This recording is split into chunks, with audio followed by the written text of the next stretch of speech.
Sungguh sangat ironis, calon Presiden Prabowo Subianto yang dinilai baik, lembut, murah hati dan sangat peduli oleh para anak buahnya itu justru sering dituduh kasar dan temperamental oleh orang-orang yang bahkan tidak pernah mengenalnya secara dekat.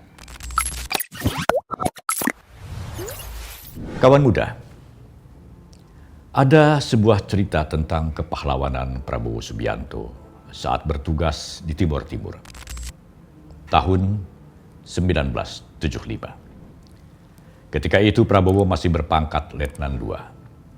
Di medan pertempuran, komandan yang juga atasan Prabowo, Letnan I Syahrir MS, terluka parah karena ditembak Fretilin. Prabowo kemudian diperintahkan Komandan Operasi Kapten Infanteri Yunus Yosfiah untuk menyelamatkan Syahrir. Tanpa berpikir panjang, Prabowo melepaskan senjata dan bajunya, kemudian membaca 2 kalimat syahadat sebagai pertanda siap mati untuk menyelamatkan Syahrir dengan resiko akan ditembak seperti yang dialami komandannya. Apa yang dilakukan Prabowo ini mungkin merupakan strategi untuk memperlihatkan kepada sniper Fretilin yang berada di sekitarnya bahwa ia tidak akan menyerang, namun hanya untuk menyelamatkan komandannya. Prabowo berhasil menyelamatkan Syahrir dan anehnya, Fretilin tidak menembaknya. Belakangan, sang penembak Fretilin yang akhirnya tertangkap TNI mengaku enggan menembak Prabowo karena terkesima dengan keberanian dan ketulusan Prabowo menyelamatkan komandannya dengan taruhan nyawanya sendiri. Kisah keberanian dan kepahlawanan Prabowo ini diceritakan kembali oleh Fadli Zon, sahabat Prabowo, melalui akun YouTube-nya. Mari kita dengarkan langsung penuturan Fadli Zon selengkapnya. Jadi di sini ada sniper dari Fretilin. Jadi Pak Syahrir ini ketembak kakinya, makanya beliau kan agak pincang ya, karena ketembak kakinya. Nah, dalam situasi seperti ini, siapapun yang datang memang sengaja untuk memancing supaya yang datang nanti langsung ditembak, langsung ditembak gitu ya. Jadi nggak ada yang mau diapain ini.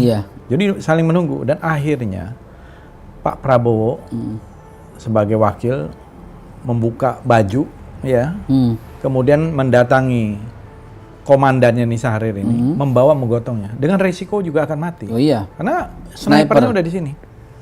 Yang menarik adalah secara teoritis ini harusnya mati, ya, karena sniper nggak mungkin nggak tepat. Ternyata apa? Tidak ditembak. Jadi Pak Prabowo mengangkat ini, dia tidak membawa senjata, sengaja dibuka bajunya, membawa menggotong komandannya. Itulah yang menyelamatkan Syahrir MS, kemudian sempat menjadi Danjen Kopassus. Nah, kemudian berapa bulan kemudian tertangkaplah, ada dalam satu situasi tertangkaplah orang yang diduga menjadi sniper dan diinterview. Saya lupa kalau tidak salah Pak Tono Suratman ya. Kemudian diinterview, apakah kamu yang ini? Ya, saya yang waktu itu jadi sniper dalam pertempuran di situ. Terus kamu lihat kan ada orang yang memanggul itu ini ya. Kenapa kamu tidak tembak? Gitu. Terus diceritakanlah kenapa dia tidak tembak. Jadi sebenarnya dia udah dalam bidikan.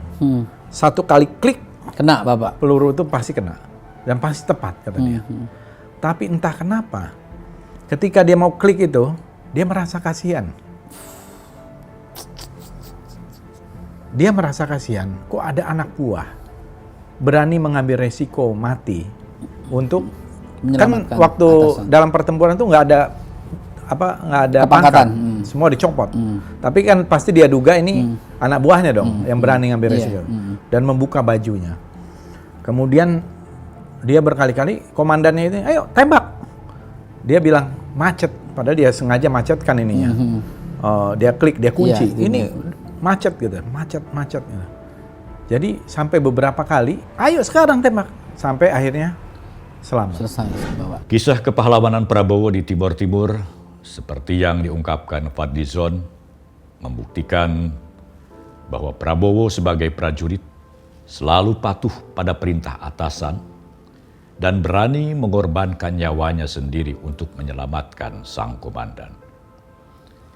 Di kemudian hari, Syahrir MS dipercaya menjadi Danjen Kopassus pada tahun 1998 hingga tahun 2000 dan pensiun dengan pangkat Letnan Jenderal TNI dengan jabatan terakhir dan Kodiklat TNI AD dari tahun 2000 hingga 2001.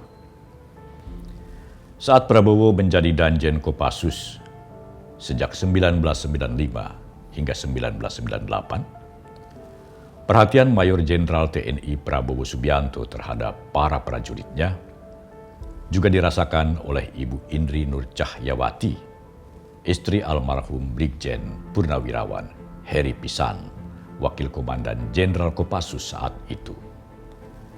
Indri yang mendampingi suaminya di Kopassus sejak menempuh pendidikan di Pusat Pendidikan dan Latihan Pasukan Khusus di Batu Jajar, Bandung, Jawa Barat, memberikan kesaksian bagaimana Komandan Jenderal Kopassus, Maijen TNI Prabowo Subianto, sangat memperhatikan kesejahteraan para prajurit. Para prajurit mendapat perubahan yang layak, gaji dan uang saku yang bisa mencukupi kebutuhan hidup sehari-hari. Bahkan permintaan para istri anggota Kopassus pun didengar dan dipenuhi. Sehingga Prabowo pun tidak hanya dicintai oleh anggota Kopassus, tetapi juga dicintai oleh seluruh keluarganya. Kesejahteraan Kesejahteraan juga diperhatikan. Oh, diperhatikan, sangat-sangat diperhatikan. Ibu ngalamin juga? Wah, ngalamin. Gimana cerita itu? Waduh, banyak ya kalau ini. Banyak? Iya, kalau kita ngajukan apa mesti di ACC juga. Begitu? Iya, di ACC gitu. Misalnya mau inilah dulu kan antar grup. Ada kayak lomba atau apa di Jakarta lah gitu yang ngadakan yang pusat atau apa. Selalu didukung. Ya karena beliau juga ini ya kuat juga secara finansial. Iya, jadi banyak ya pembangunan juga waktu di sana, sarana-sarana. Jadi kesejahteraan keluarga si prajuritnya pun diperhatikan. Diperhatikan. Itu ruang makan itu luar biasa loh dulu dibangun itu di Batu Jajar itu. Ruang makan? Iya, mes-mes itu juga karena sering latma ini kan sama tentara luar. Jadi pokoknya nek bahasa Jawa itu. Gak apa-apa bahasa Jawa. Iya itu. Mau gitu berkorban secara finansial, secara apa? Iya, kesejahteraan anggota juga. Diperhatikan Waduh, beliau. iya. Makanya saya bilang kan, ya itu rakyat nanti kan. Susah mungkin cari pemimpin yang kayak bener loh. Saya sampai nanya sama suami kok dulu. Apa sih melatar belakangi bapak itu kok sampai cintanya sama tanah air merah putih gitu loh.